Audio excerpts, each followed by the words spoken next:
আসসালামু আলাইকুম। প্রিয় এমপিভুক্ত শিক্ষক, কর্মচারী ভাই ও বোনেরা যে যেখানে আছেন, আল্লাহ তাআলা আপনাদের সবাইকে ভালো রাখুন। আমাদের আমরা দেখছি যে বদলি অলরেডি শুরু হয়েছে।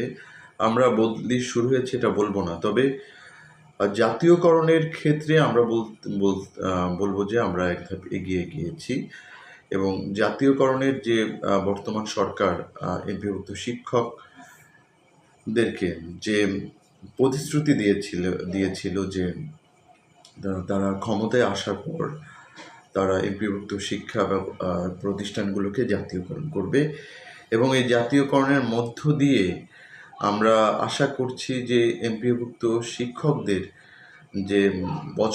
যে বহু বছরের যে একটা কাঙ্ক্ষিত একটা যে একটা স্বপ্ন পূরণ হবে।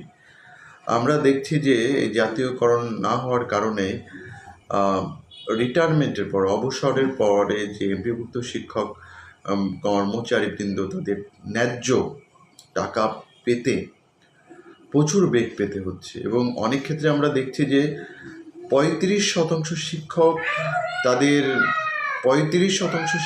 তাদের অবসরের যে ভাতা এটা কিন্তু পাচ্ছেন না। অবসর এবং অবসর শিক্ষক যে কল্যাণ যে ভাতা এগুলো পাচ্ছে না এবং বিনা চিকিৎসায় এই শিক্ষক বৃন্দ, কর্মচারী ভাই ও বোনেরা মারা যাচ্ছে। এটা অত্যন্ত পরিতাপের বিষয় এবং এই যে এমপিভুক্ত শিক্ষা প্রতিষ্ঠানগুলোকে সাথে যে বছরের পর যে বৈষম্য জিয়ে রাখা হয়েছে এবং এর কারণে আমরা দেখছি যে মেধাবীরা এই পেশায় কোনোভাবেই তারা আসতে চাচ্ছে না। কারণ যেখানে আপনার সিকিউরিটি থাকবে না, নিরাপত্তা থাকবে, আর্থিক সামাজিক নিরাপত্তা থাকবে না, সেখানে কোনো মেধাবী জেনে শুনে এখানে আসবে না।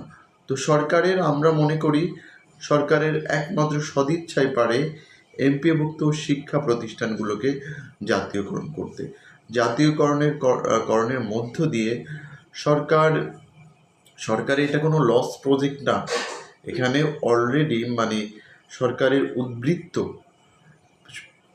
রাজস্ব, আমরা যদি বলি তাদের যে সরকারি কোষাগারে উদ্বৃত্ত থাকবে, এটা আমরা বলতে পারি। কারণ আমরা দেখি যে এখানে এমপিভুক্ত শিক্ষা প্রতিষ্ঠানে যে সমস্ত শিক্ষা প্রতিষ্ঠান, শহরের শিক্ষা প্রতিষ্ঠান, সেখানে কোটি কোটি টাকা শিক্ষা বাণিজ্য হচ্ছে এবং এখানে ব্যাপক দুর্নীতি হচ্ছে। এই দুর্নীতিটাও অনেকাংশে কমে যাবে এবং সবচেয়ে বড় কথা হলো যে গ্রামের যে যারা শিক্ষকতা করতে যারা চাইবে না তারাও কিন্তু গ্রামে চলে আসবে এবং এখানে আরও দেখা যাচ্ছে যে গ্রামের যারা দরিদ্র পরিবার, যারা স্বল্প বেতনের কাজ করে, খেটে খাওয়া মানুষ, তাদের ছেলেমেয়েরা গুণগত মানের শিক্ষা পাবে এবং খুব অল্প খরচে তাদের ছেলে মেয়েদের লেখাপড়া করাতে পারবে। তো এখানতে সারা বাংলাদেশের যে একটা বৈষম্যর যে ছড়াছড়ি, এই বৈষম্য থেকে শুধুমাত্র শিক্ষক সমাজই মুক্তি পাবে এটা নয়, এই বৈষম্য থেকে আমাদের শিক্ষার্থীগণও কিন্তু মুক্তি লাভ করবে। কারণ আমরা দেখছি যে বড় বড় শিক্ষা প্রতিষ্ঠানে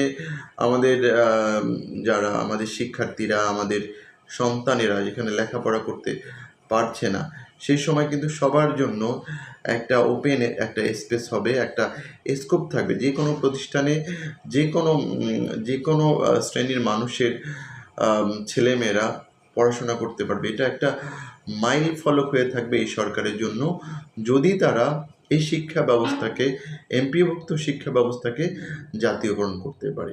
সবাইকে ধন্যবাদ জানিয়ে এখানে শেষ করছি। সবাই নিজেদের জায়গা থেকে আমরা জাতীয়করণের ব্যাপারে সোচ্চার হই।